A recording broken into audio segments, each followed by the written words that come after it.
This is Teachers Talk Radio, and you are listening live. Hello again. I'm Khanh Duc Kuttig, and you're listening to the Monday Morning Break on Monday, 6th November.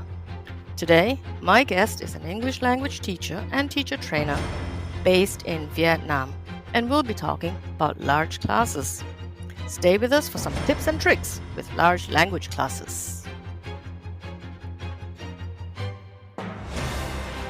This is Teachers Talk Radio, and you are listening live. Tune in live at ttradio.org, or to join in the conversation, download the Podbean app and search Teachers Talk Radio. Follow the hashtag TTRadio.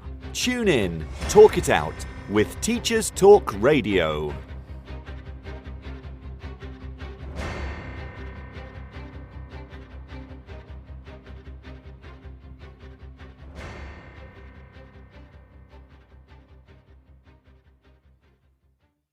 So, welcome everybody. As I mentioned in my introduction, I'm going to be talking with my guest today about large language classes. So, first question though is, how large is a large class? Depending on where you work, some teachers will think, a class of 20 is the perfect size, and there will be teachers who think, well, 20 to them is a large class. And then you have those who teach in EFL, English as a Foreign Language, in adult education, and they have classes. If they do group classes, their classes are, let's say, no bigger than 6 or 7 students. So anything upwards of 8, whether they have 9, 10, 15 students, that for them is a large class. I teach at a university here in Germany, and 30 is for me a large class. Yet I have colleagues who have an average class size of 15, and that for them is a large class. So, and also numbers aside, we can debate all day really about how large is large and how large is acceptable. And then, of course, there's all the theory and the research from second language acquisition and from teaching and learning that says that learners learn better when they've got an optimum class size, though I've not actually quite read anywhere what the optimum class size is. Now, that aside, the other question is, what kind of activities work in large classes? What kind of activities do not work in large classes? For me as a teacher, the best large class I could have is those that have an even number of students, and the reason for that is that I can, with an even number of students, put the students into pairs for pair work. And with an odd number of students, so I can't put them in pairs, right? I can't put them in pairs. And then I have to be careful to make sure, like if I wanted to do groups, then, certain number of students, certain group sizes lend themselves better to dividing the class into 3s or into 4s. And then, of course, there'll be teachers who say anything that's more than a group of 4 is not effective for group work. I also know teachers who just don't like teaching large classes because they find them difficult to manage. They're anxious about getting through their material. The more students you have, maybe, you need to cut down on what you've put on your lesson plan. Depending on the age of your learners, the larger your class, maybe the more rowdy your students get, or you could also have 2 totally different groups of students in the one same class. You have the noisy ones, and then you have the ones who are just happy to sit at the back and, disappear into the woodwork. So to talk about this and many other issues related to large classes and the teaching of large classes, I have with me on the show Amir. Amir Ismaili is a colleague that I've known for quite a while. He's based in Vietnam and has been teaching for quite some time. And I believe Amir is here. Yes, Amir, I can see you. And all I need you to do is to look for the call in button. Yes, you have found that.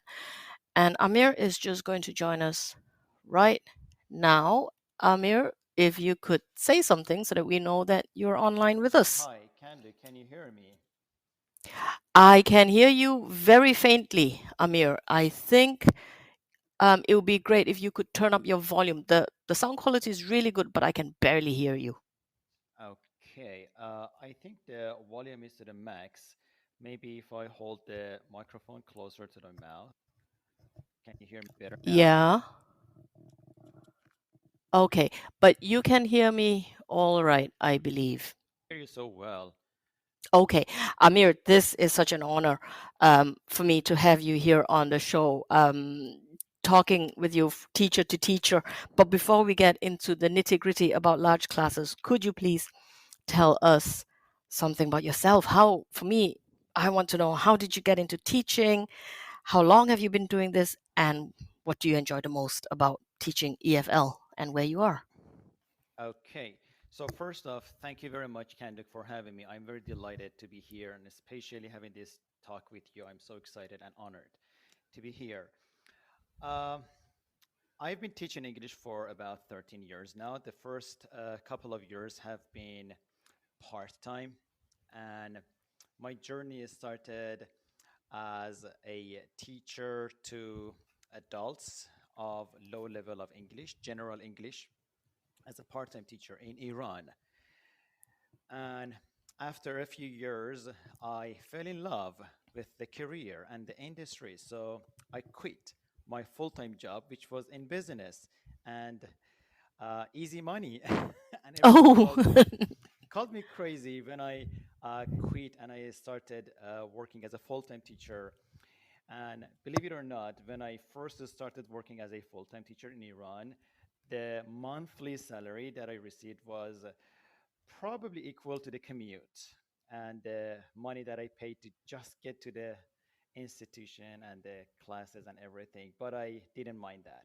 hmm So I started working as a full time teacher, just working with adults, general English for 3, 4 years. After that, I moved to exam classes, in particular IELTS, hmm and I started working with IDP in Iran, specializing in IELTS classes and courses. Then I taught IELTS again just to adults for a couple years. Then I started taking up teacher training courses. I did some teacher training courses for IELTS, for general English, for everything. Continuously, and then I became a supervisor there, and I had the chance to work with IELTS teachers. Then, after about 8, 9 years, I had an offer to work in Vietnam. Oh, that's somewhere totally different. The other side of the world for you. Absolutely different. But what makes it more exciting and very, very diverse is the new context that I was going to teach, as well as the new learners. So I was supposed to teach primary students. And when I came here, I realized that I am also going to work with kindergarteners, so preschool students, children, and teenagers. And I had no experience whatsoever for this age group. And I was terrified at the beginning. Uh, so, yeah, I moved to Vietnam and I embraced the situation as a positive opportunity. So I started watching thousands of YouTube videos for teaching children and teenagers and kindergarteners. Uh, and little by little, I found my feet. And uh, I believe today, if you ask me that whether I'm going to teach children for the rest of my career, I would say that uh, I probably would consider teaching children a necessary part of my future career. Maybe not as much as I do today, but I Mm-hmm. really love working with them and enjoy it. Mm. You've got to have, I think, teaching young learners English as a foreign language. I think you've got to have a certain personality. I really admire what you do. I teach university students. I've only taught university students in the last 15 years of my career. Right. And most of my students go on to become school teachers. I've got two different cohorts every year. I have the ones who go on to teach English as a foreign language in primary schools, and then I have the ones who go on to secondary schools. And I always say to them, I say, I really admire you because, going into school teaching that age group is not something that I can do. And they're just shocked. They're really shocked because, they cannot imagine that somebody who's teaching them how to teach kids would actually admit that they couldn't do it themselves. Right. Wow, so you've got quite the whole range of courses similar to what I've done. I've done adults, I've done exam courses, and at some point we find our niche. Well, today we're Right. going to be talking, right, as we discussed in our conversations. We'd like to talk about teaching large classes. I think that's something we have. It's a situation that we have in many language schools. It's a situation that many people many teachers teaching in compulsory education have. And I think you are the best placed person to discuss this with me. But first, Just Finance Foundation proudly sponsors Teachers Talk Radio for Talk Money Week. Join us from Saturday the 4th of November for a week of incredible guests and thought-provoking discussions on how teachers can talk about money in the classroom. Tune in, be inspired, and empower the future generation. Teachers Talk Radio, sponsored by Just Finance Foundation, helping children manage money wisely.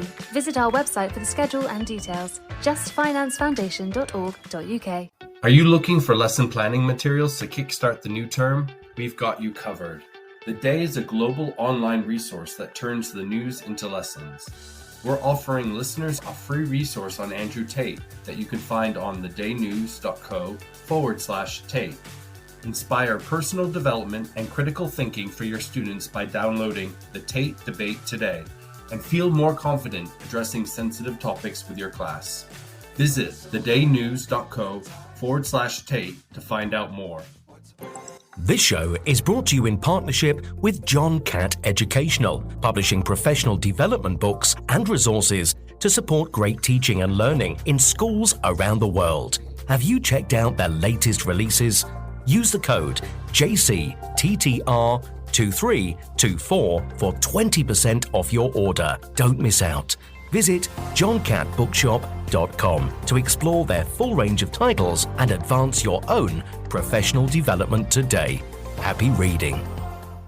In today's educational environment, students and teachers are juggling a mix of face-to-face, online and blended learning courses. Canvas by Instructure helps teachers navigate these diverse learning experiences with a user-friendly virtual learning environment that offers flexible access to courses and a consistent learning experience, all while streamlining everyday teaching processes. The world's best schools and universities are using Canvas to create dynamic courses, collaborate seamlessly, and access actionable data that drives student success.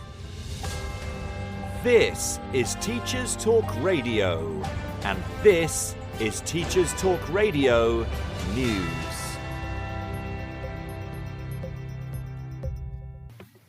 The COVID inquiry caused shockwaves for government this week as it featured comments from a variety of civil servants and advisers to ministers and the then PM Boris Johnson. Language used by Dominic Cummings in WhatsApp messages caused consternation for many, including the BBC live feed, as apologies were repeatedly issued for some choice phrases. However, Schools Week have featured the reactions of many education leaders to news that the then Education Secretary, Sir Gavin Williamson, was opposed to face masks in school because he didn't want to surrender to unions. Only after mounting pressure were masks recommended for staff and pupils when they returned to school.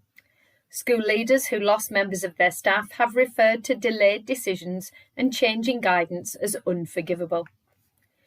The inquiry also heard from Lee Kane, a former Number 10 Director of Communications, who revealed that the then PM Boris Johnson said we needed to draw a line in the sand on public spending commitments in relation to funding school meals for pupils not in school.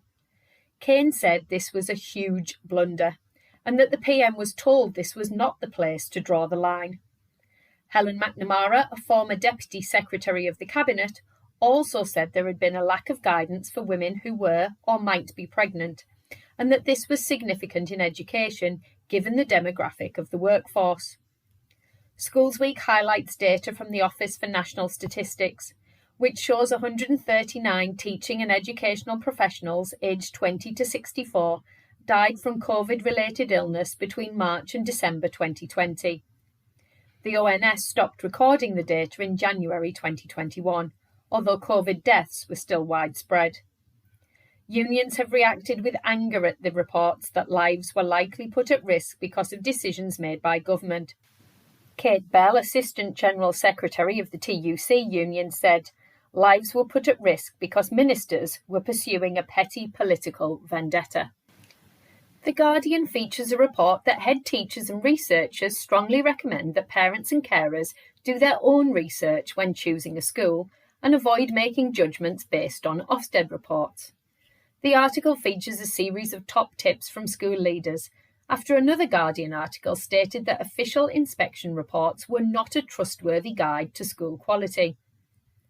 The piece featured comments from former Conservative Education Secretary Justine Greening, who said ministers should consult with parents over what they needed to know about schools. Other former Education Secretaries David Blunkett and Kenneth Baker said the whole inspection regime needed an overhaul. Former Ofsted leader Sir Michael Wilshaw also told MPs that he no longer supported the use of single-phrase judgments, which Ofsted and the government have both defended as useful for parents. Lord Baker, Education Secretary under Margaret Thatcher, suggested schools be examined on their destination data, describing it as a key judgment for a school because it's important to know what happens to them next. Meanwhile, if you are considering a school now or in the future, the leader's top tip is to visit the school. The article also recommends speaking with parents and pupils, looking at published data such as performance tables and attendance figures, although that data comes with the caution to consider the impact of COVID in recent years. The BBC reports that in Northern Ireland, the Department of Education has announced that there will be no extra money for teachers' pay, despite rises in England. Typically, the devolved administrations get additional money when a spending decision is made for England, known as the Barnett formula. But the 6.5% pay rise for teachers in England was funded from existing Westminster budgets. Therefore, there is no additional money for Stormont to help end the long-running stalemate over teachers' pay. Teachers in Northern Ireland have not had a pay increase for nearly 3 years. Many teachers in England, Scotland and Wales now earn thousands of pounds more than their Northern Ireland counterparts. For example, from September, new teachers in England earn £30,000 a year. In Scotland, a probation year teacher earns more than £32,000, and new teachers in Wales just under £31,000. This compares to just over £24,000 a year for a newly qualified teacher in Northern Ireland. The DE in Northern Ireland said pay increases were simply unaffordable because there was no funding for the Northern Ireland Executive to pay for it. Finally, the BBC also covered a speech by children's novelist Lucy Hawking at an independent Cambridge school. The writer is the daughter of physicist Stephen Hawking, and she gave the speech entitled How to Make a Better World to 120 pupils at Sancton Wood School. The speech was given as the keynote address for the Thriving Minds Symposium workshops, giving pupils an opportunity to meet experts in a range of fields. Ms. Hawking writes science books for children and described her books as giving them a way into science and technology. The one-day event was held for 120 pupils in years 6 to 10 from schools across Cambridge. This has been your Teachers Talk Radio News with Joe Fox. So, Amir, Yes. Can you hear me I okay? can hear you better Okay. now. Um, let's get straight down to our topic. And my first question for you is I'd like to start at the very beginning of your career. So, when you were teaching in Iran, how many learners, how many adults did you have in a group on average? Hmm. All of the language centers that I worked for were private centers. So we didn't have many learners in one class. It was an average of 8 to 12 learners for each class. And it would occasionally uh, go up to maybe 13, 14, but never more than that. Mm. So I was right. In my introduction, before you joined us online, I actually said I hypothesized, and I was thinking back Hmm. to what other people had said to me, people who teach adult EFL learners, and they usually have in a group class roughly between that, the bottom Right. end would be about 6 and maximum 15, and then for them that's already large. And I'm going to assume when you went to Vietnam and you were teaching young learners and teens, you had groups that were larger than Yes. that? Yeah, yeah. Uh, the language center where I work today is called CB Centers, and this is also a private language center. But the classes that we've got here are relatively larger than the one that I was used to in Iran. So here we've got classes that are on average about 18 to 30 Oh, students in wow. each class. Yeah. Hmm. Uh, but this is also not considered a large class compared to the classes that we teach in public schools, because in public schools, we've got classes with the students of like 45, 50 students in each class. Yeah. Which is not In only in public Vietnam. schools, Yeah. 45, 50, and how would we do communicative language teaching with Yeah, not kids an of easy feat. 45? Right. Not an easy feat, Khanh Duc, but not impossible either. Okay. Okay, not impossible. I like that. I like that. That sounds very positive. My largest class ever, I think, was about 150 students, but then again, that I would not actually call that a language class. It was teaching them.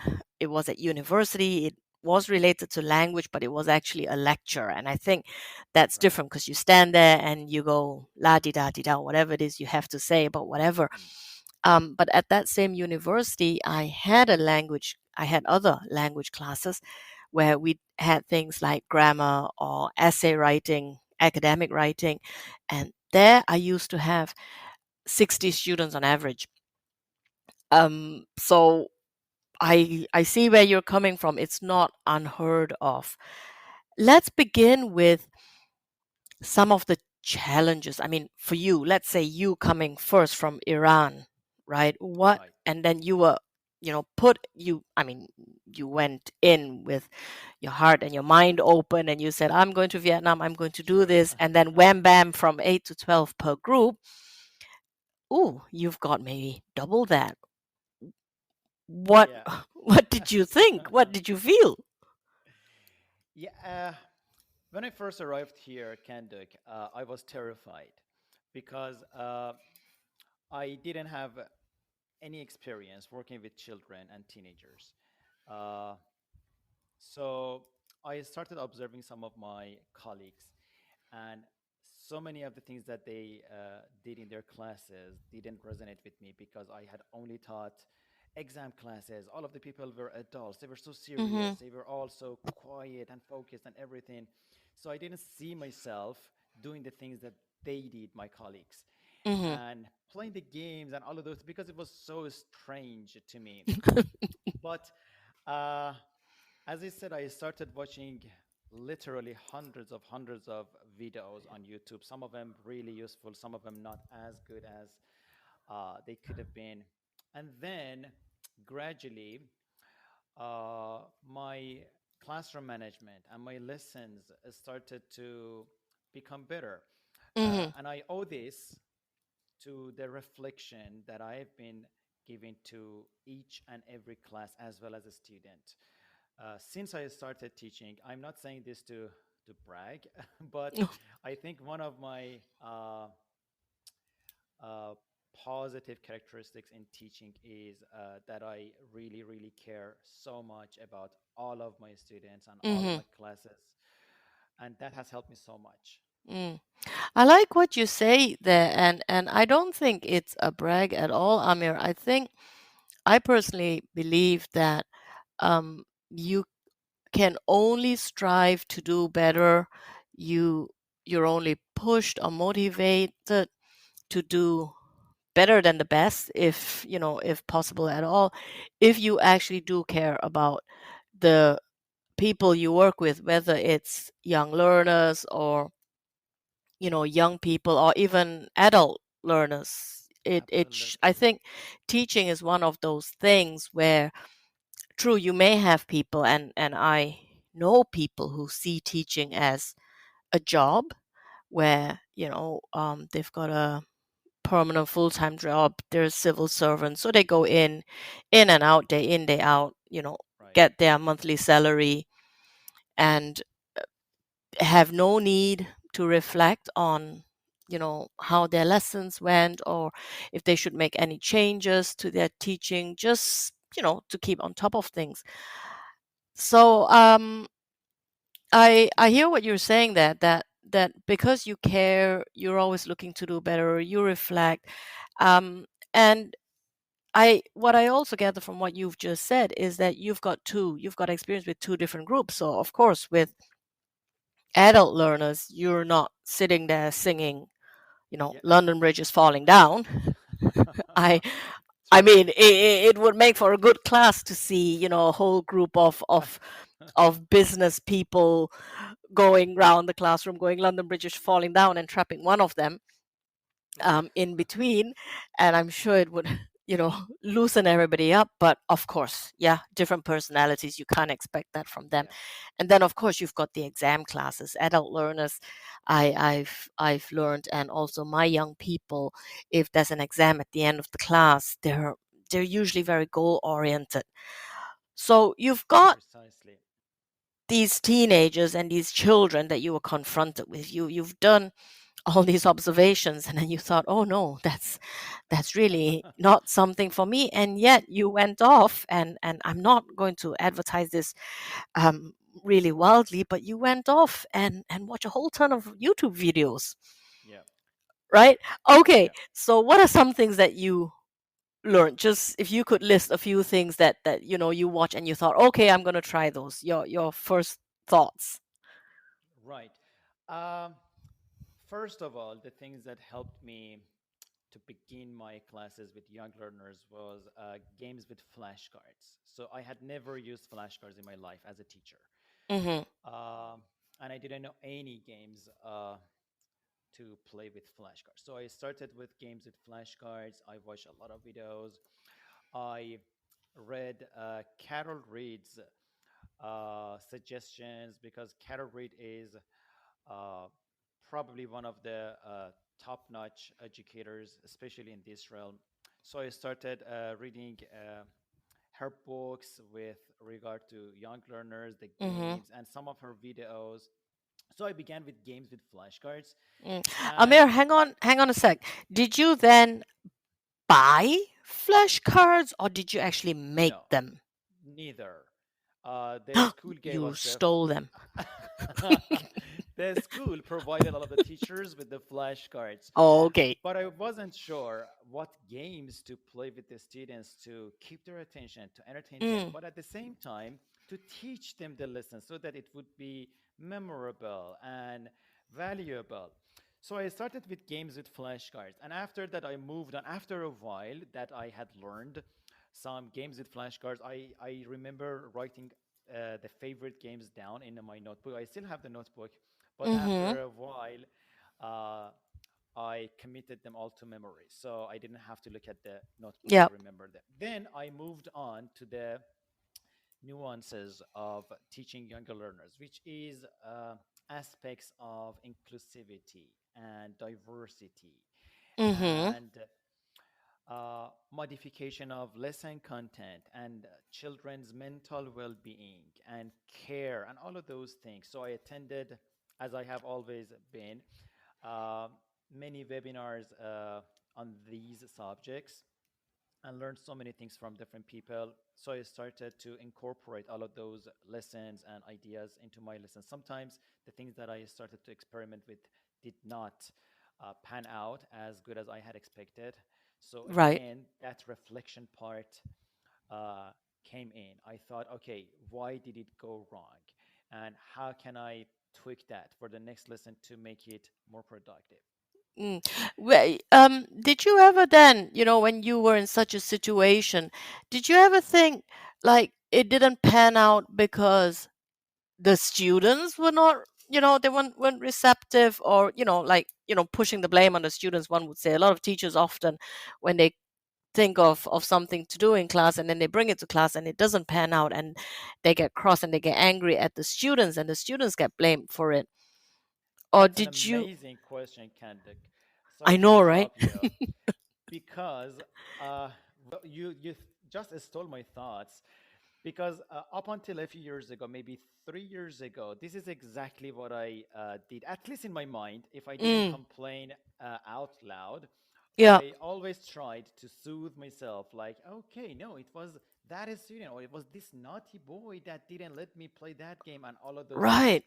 But today, Kanduk, I have learned that uh, nothing falls on the part of the learners. And when I say nothing, there might be some exceptional situations, but nearly nothing is the problem with the students. A good teacher and a teacher who is really careful in their planning, who is skillful in their classroom management, tries to run the activities and the games and everything in a way that everybody is involved, and even in the most rambunctious classes and unruly students would also ultimately uh, find it interesting uh, And feel involved. and feel involved and participate. I was talking to one of my colleagues today. Sorry for rabbiting on. I was talking Go to one ahead. of Go my ahead. colleagues today. Uh, Today was the fifth week that I taught a public school, secondary school of students, and I was telling my colleague that I was so happy at the end of the lesson today because in this class there are about 40 students, all of them grade 7, Mm-hmm. and today was the first session that about 6, 7 of the students who had been quite shy and reserved and not really confident, they started raising their hands, they started taking part in the activities, and at the end of the lesson, I gave a small gift to all of those students, and they were shocked, like, wow, why would I give it Right. for Yeah. them? Yeah. And because they are usually not appreciated compared to the stronger students and the bright kids, they are overshadowed by their Mm-hmm. strength. So it was so rewarding for me. Uh, I couldn't contain myself out of joy. Uh, so yes, I think overall, the fact that young learners, teachers need to consider a host of factors when they teach is absolutely imperative. Mm. So, so to kind of sum that up, essentially what you're saying is that it's not enough, and I'm a strong believer of this also, no matter what age you teach, it's not enough to have the methodologies and the content knowledge, isn't it? I mean, No. what we've learned in our teacher training isn't a case of one size fits all, right?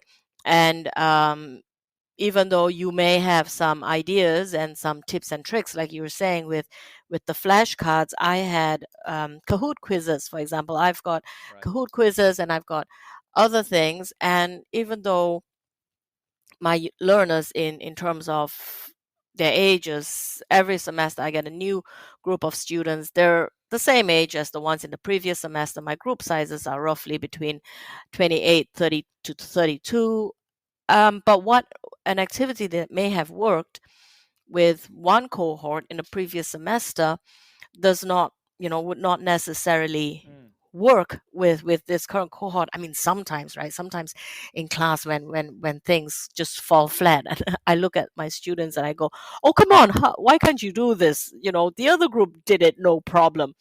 yeah. Um, it's a bit unfair to say, but they all also know that I say that in jest. I like what you said about write down what worked. I do that too.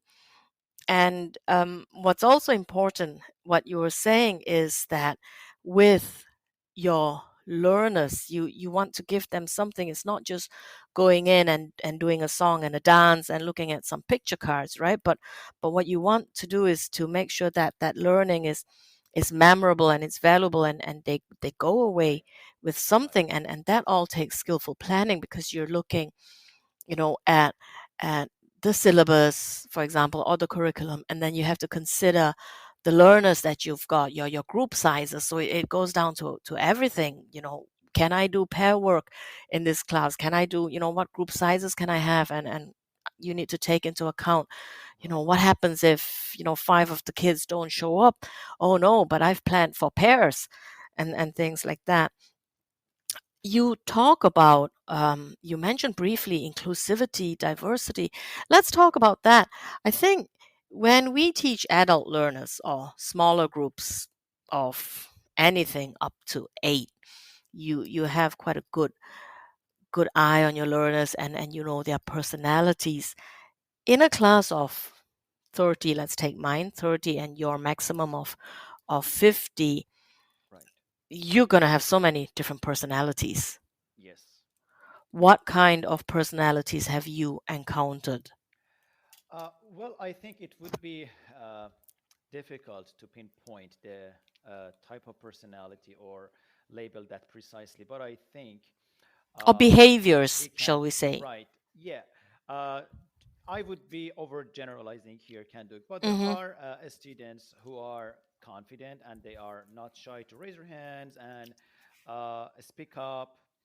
There are some students who uh, would only do that after the stronger students have raised their hands or have done something so that they then find the courage to do that. And there are some other students who very rarely would like to speak their mind or take part in activities. So these three Mm-hmm. groups of students in general uh, are in every classroom. What I have learned is that I would never push the third group of students to forcibly speak up, to say something, to come in front of the class and do an activity, because I have seen that from some other colleagues to Mm-hmm. put some more shy students on this. But they are all very well intentioned. All of the colleagues, they're not doing Yeah, it yeah. to harm the student's character or anything. They are all very, very well intentioned. But the thing is that those students I have come to learn cannot benefit from such behavior unless they are ready. So I Right. never do that. Instead, I try to put them into groups Mm. of three, four, based on the class size and based on their relationship with the people around them, and Mm. then Okay. uh, give them maybe some roles, like the more shy student would be the secretary or would be the spokesperson of the group, not the Right. entire class, or the stronger one would be the monitor or things like that. Yeah. Yeah. Yeah, and Yeah. inclusivity, sorry, Go ahead. for inclusivity, the thing is that when I first started teaching this age group, I was not trained properly. So I had to go on YouTube, webinars, books, refer to books and everything to learn what to do. So Mm-hmm. for inclusivity, at first, when I again observed colleagues, I saw some very popular games which are still in practice actively. But the problem is that those games actually exclude a large number of students, and they do not get a chance to play the games because these games are only designed for very small classes of a maximum of Right. 10 students. So soon I ruled them out, and Okay. in my mind, devised games with the same flashcards and the content and materials in which everybody has got a chance to uh, take part in activities. Yeah, Mm. I think I'll come back to the personalities in a minute, but before I forget, I want to pick up on what you said about not being trained in inclusivity, and I think yeah, that's quite common for many of us who enter the English language teaching profession, right? Teaching right. EFL in various different parts of the world in language schools, and you know, um, that's it's not part of our teacher training. It's what we've got. No matter what training path people have taken, what certification courses that they've done, it Mm, does focus really on methodologies right. and on the knowledge, content knowledge. And this is where I think our training is different from those who've done things like qualified teacher status, or like what my students are doing. My students have to take a module. They have to take an additional module on inclusivity Mm, and diversity in the classroom. Let's leave that there. I want to talk about the personalities that you've mm, mentioned, and you say that you've observed a lot of your learning and your professional development as a teacher comes not just from taking courses. I know you, but now in this conversation, you're saying, you've observed a lot. You're very right. fortunate that you've got colleagues who let True. you watch them, True. and you say that you have observed that you've got colleagues who, pick out the shyer students and get them in front to contribute or to Yeah. do something. I think that's just something out of our teacher training book, isn't it? It's something out of a teacher training program that says make the shy students speak, encourage the shy students to Mm, speak, and mm, and getting them up to the front to speak isn't actually encouraging them. It's actually making them speak. right. Right. When they don't want to. Yeah, yeah. And I think what we have to consider is the reasons why some students may not want to speak. I mean, the reason for their shyness, is it possibly genuinely because they don't have an answer, or they don't have anything to say about that particular topic? Or you have the other kind of learner who's just inherently afraid of making a mistake, right? And I think, I'm not sure if I'm right, but in an Asian culture, there's a lot of value put on, you know, answering questions and answering them correctly, right? So it's it's a bit look it's a bit frowned upon if you're going to answer a question in public and your answer is wrong. Am I right? Yeah, you're absolutely spot on, Kanduk. Um, to to pick up on what you said earlier about students not genuinely having an answer or not knowing what to do, I think if that happens, the problem probably falls on the part of the teacher. So if we pose questions or devise situations in which students uh, have difficulty expressing their ideas, I think part of it is our fault. So we need to uh, tweak the materials in a way that everybody can uh, understand what's going on, can understand the question, the content, and everything. But on the other hand, yes, especially in this region, the culture and the context is in a way students have been indoctrinated that if you do not know the answer, if you're not 100% sure of the answer, you better not say anything. Mm, So they have learned to stay quiet because yeah. they don't want to lose face. Uh, but I have been trying to uh, show that making mistakes is a very natural part of any learning, and without that, learning would presumably not take place as uh, naturally or effectively as it would. Yeah, yeah. And I suppose also that if if your learners don't make mistakes, then or don't respond because they're afraid of making mistakes, and probably if they were to respond, those mistakes would be there. But the fact that you don't see or hear those mistakes, you can't actually, fill in the gaps in the knowledge, isn't it?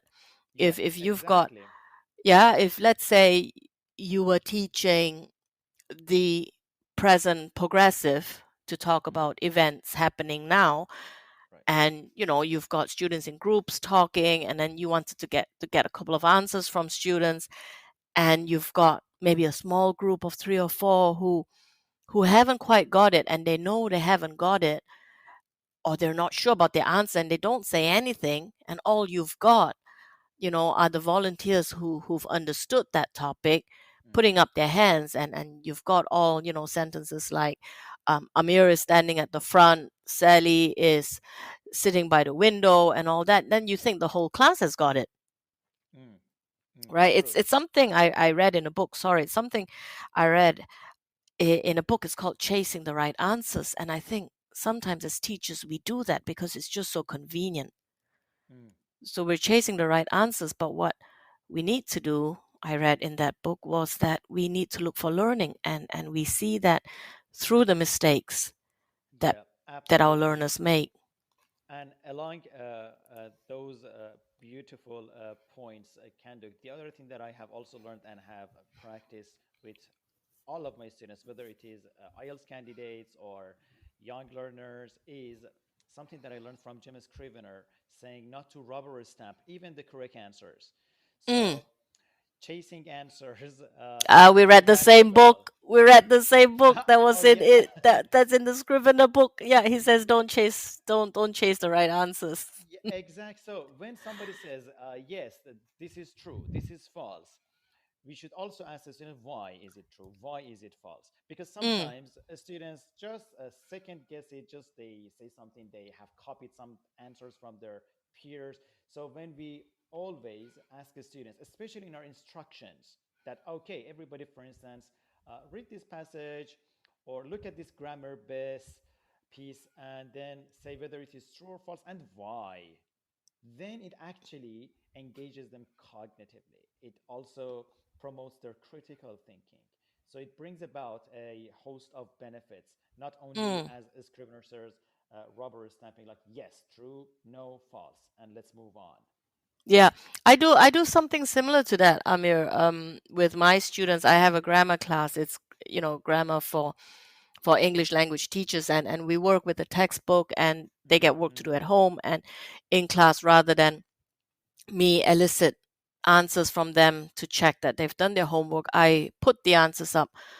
I project them on the screen, and what I used to observe was that students would look at the screen and then start erasing some of their answers and writing in, the corrections. And what I've done this semester now, I've changed my practice a little. I still project the answers onto the screen, but what I say to them is, before you write it down, I want you to consider and to talk to a partner and tell them, A, why you chose the answer you had already originally chosen, and B, do you understand the correction?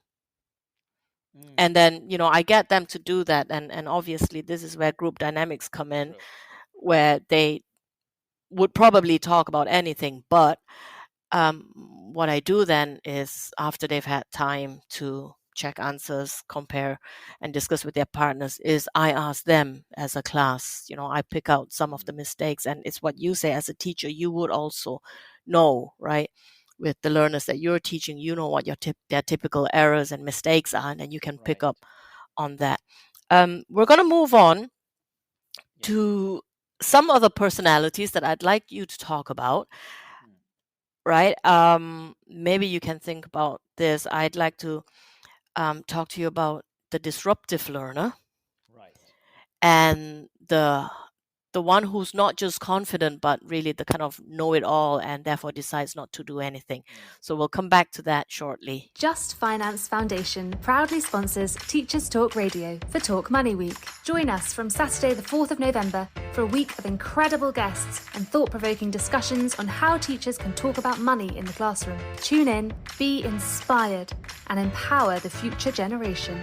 Teachers Talk Radio, sponsored by Just Finance Foundation, helping children manage money wisely. Visit our website for the schedule and details, justfinancefoundation.org.uk. Are you looking for lesson planning materials to kickstart the new term? We've got you covered. The Day is a global online resource that turns the news into lessons. We're offering listeners a free resource on Andrew Tate that you can find on thedaynews.co/Tate. Inspire personal development and critical thinking for your students by downloading the Tate Debate today and feel more confident addressing sensitive topics with your class. Visit thedaynews.co/Tate to find out more. This show is brought to you in partnership with John Catt Educational, publishing professional development books and resources to support great teaching and learning in schools around the world. Have you checked out their latest releases? Use the code JCTTR2324 for 20% off your order. Don't miss out. Visit johncattbookshop.com to explore their full range of titles and advance your own professional development today. Happy reading. So, the disruptive student, Amir, what counts for you as disruptive? Disruptive students, Khanh Duc, they come in all forms and shapes. And sizes and and colors. True.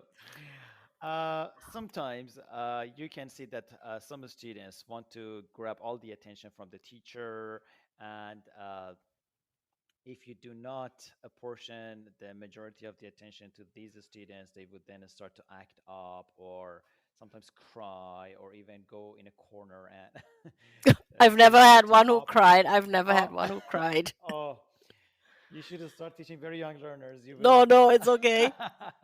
Yeah. On the other hand, my main problem, those children, those students who would like to get the attention, I have now learned how to cope with their situation, with giving them the attention, but making them also responsible for some tasks. So, Mm, for instance, when I see that there is one student who wants to get a lot of attention more than their peers, I go to them and I try to uh, task them with observing their friends' work as soon as they're finished, if they don't want to do that. Or I ask them to sit next to me sometimes, especially for very young learners. I ask them to sit next to mm-hmm. me and I give them the flashcard to hold up, or I ask them to give the flashcard to another person. That is not very difficult for me today. My main issue is with uh, neurodivergent students mainstreamed into regular classes, especially because those students with ADHD or any other issues, uh, their parents do not want to accept that maybe their children needs more uh, care and assistance. Right, right. So they don't want to accept this because usually such issues unfortunately carry a stigma in the culture. Yeah. So But I find my everywhere, really, I think, yeah, I think because in the West it has started to be more accepted and more professionally dealt with, but mm, here not as much. So I find myself very terribly helpless with those students who cannot really establish any kind of relationship with either me or their peers, or they never want to take part in the activities, not because the activities are not interesting, because I always again try to have a variety of games and activities that would uh, accommodate various preferences. But those students, you can obviously tell that uh, they are they don't see themselves as a member of this community, and I honestly feel horrible when I walk out of that class and I know that I didn't do anything for that one individual student. right, you feel like you failed them. Yes, Yeah, the yeah. parents, I felt them and their parents. I mean, the difficulty also sometimes is that we have all this diversity. Okay, I'm just going to call it diversity. We have all this diversity in our class. Every learner is different. I mean, that's going a bit far, because sometimes I do have, a group of students that are the same personality and they Yeah. work well together. But in general, yes, we will never have a class of 30 where every single student learns the same way and True. absorbs the topic the way we teach it. So we'll always have this diversity. And sometimes, I mean, in the West, we've come quite a long way in identifying, the reasons behind, certain behaviors. Though at the same time, sometimes things like this go unchecked, unnoticed. True. People will just say, "Oh, that's just, he's just a rowdy child, or he's always been rambunctious Yeah. since he was younger." And then you have also, in some places, you have the stigma that's attached to that. And in some cultures, you have that expectation that if you're in class, this is how you behave. You sit at your desk and you don't walk around, and Mm. whatever the teacher says, you just nod and say yes, right? Yeah. um so that's very difficult for someone who's teaching large classes, because what you end up is with all these different personalities, and Right. sometimes it can get very frustrating if you want to get ahead with the material. You talk about, distracting students and those who kind of shake up everything in class. Do Mm. you have or no, that's a bad question. I'll reformulate it. What do you do with the student who just doesn't pay attention, who just keeps talking while you're talking? You've got a class of 30, and then in the back row in the corner somewhere, you've got three or four who are perpetually whispering to each other. Yeah. Do you have that? uh, Do you have that in I Vietnam? I have do. that a lot. Oh, I do. I do. Yeah, we do. We do have all of those students. Maybe not as many as you Hmm. may see in the West, but yes, especially in private language centers compared to the public school, because oftentimes their own regular teachers also somewhere in the back.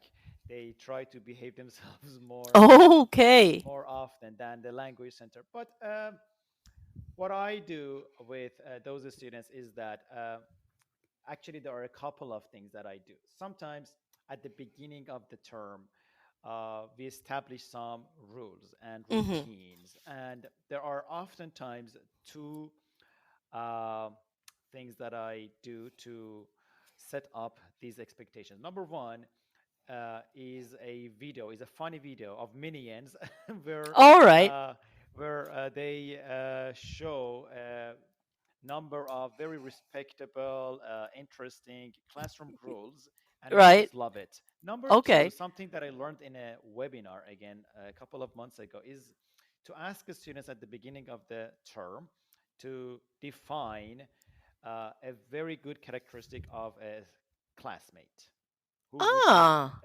an amazing class. So everybody would write it down. I would walk around, collect their answers, put them on the board, and then we all together would make a contract and the students would have to follow. So those students who continuously talk and not pay attention, I sometimes go close to them, and just this is enough for them to understand that okay, the teacher is around, so I should start to settle down. Sometimes I write something, an individual feedback for them, Hmm. and then before they leave the class, I give it to them, but very, very carefully worded.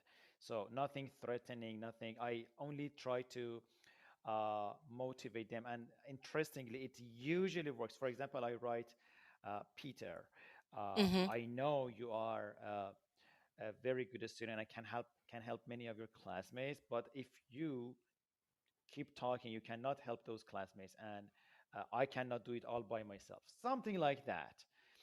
And yeah, all of these things can be very, very helpful.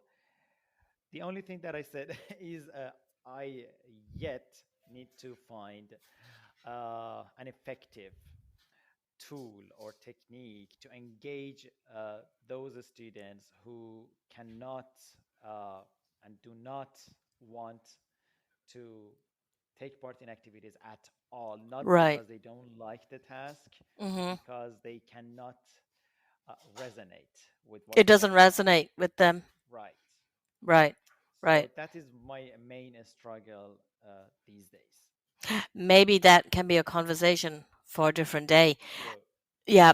Did you ever have a student who approached you and said they didn't like how you did something in class? Like, No. you standing around. I asked because I have two situations. I have one that at some point, one of my classes said to me, when you come and stand right there, right behind us, that's creepy, right? But then again, they're 20 years old, so and they have the Well, language for that. So they said, "Oh, that's creepy," and I said, "Okay, I respect that."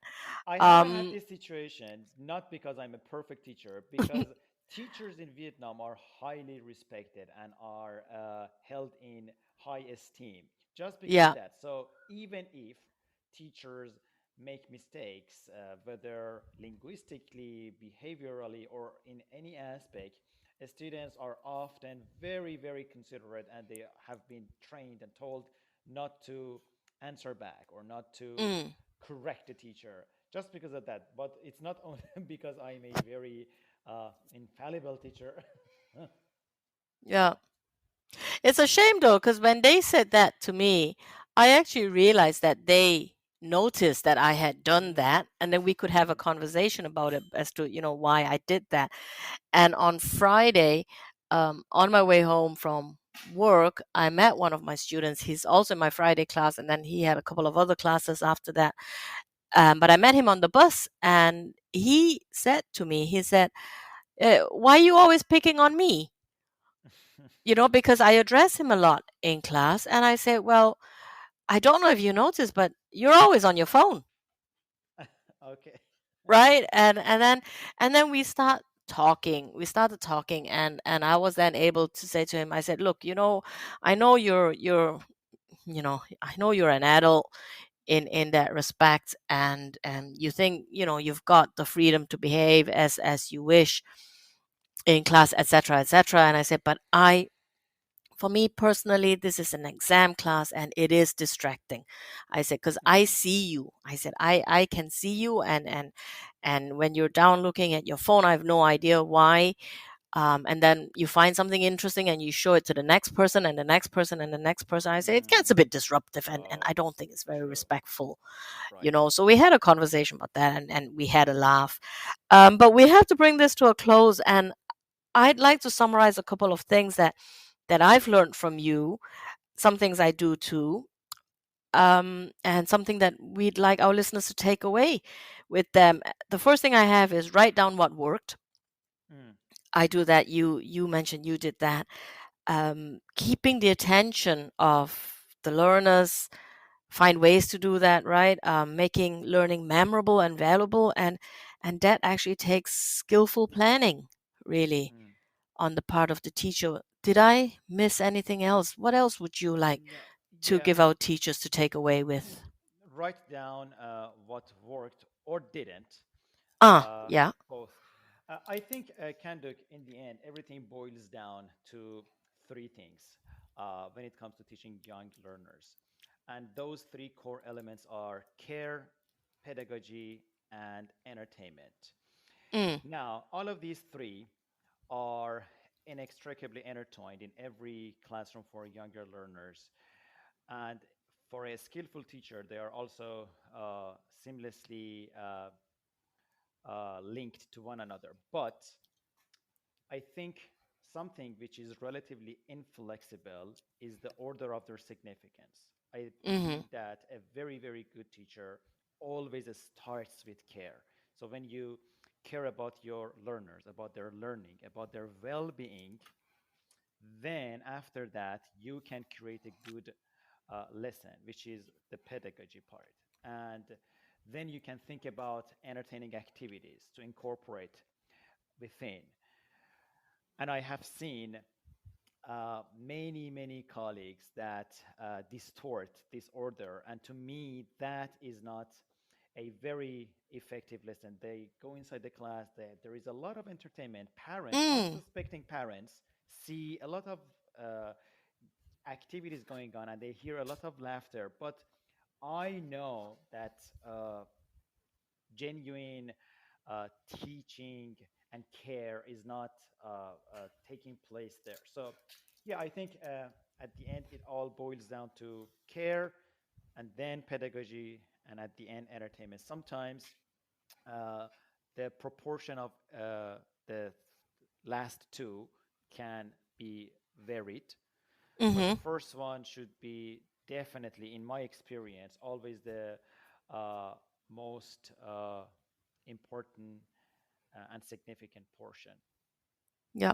And I'm going to go a step further and say we can actually do that with all our learners. Just the entertainment element, will obviously be need to be targeted towards the age group of our learners, right? I mean, I'm not going to do London Bridge is falling down with my 21-year-old students, but if I had a group of kindergarten kids, I would probably do that. But, also from what you've told me, I'm going to have to think about whether that's memorable and valuable to them at Mhm. any rate. I also liked, I meant to say, and before we finish, I like what you said with the rules, where you said, get them, depending on the age of your students, obviously, to get them to come up with a list of what makes an ideal classmate, because then they kind of think about, who Right. they would enjoy, being in class with, rather than say to them, what do you think are some rules that we should establish? Because how are they going to know, right? Yeah, yeah. And it is going to be a mutual list. They don't have to come up with a list. They can each think of one characteristic in a great classmate. And then you go around and pick up the mutual ones and the best answers and put it on the board, and everybody can see that, and everybody agrees on that. And they would interestingly cooperate with you throughout the term because they themselves have come up with these rules and list of routines. Hmm. So yeah, it can Okay. work.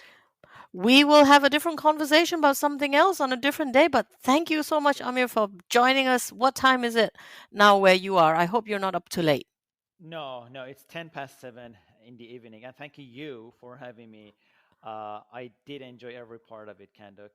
I love talking to you. Enjoy the rest of your evening, and we'll touch base later. Bye, Likewise. Amir. Bye, Sure. Bye bye, bye. bye. You've been listening to Teachers Talk Radio. Tune in live and listen back at ttradio.org. We look forward to hearing from you next time on Teachers Talk Radio.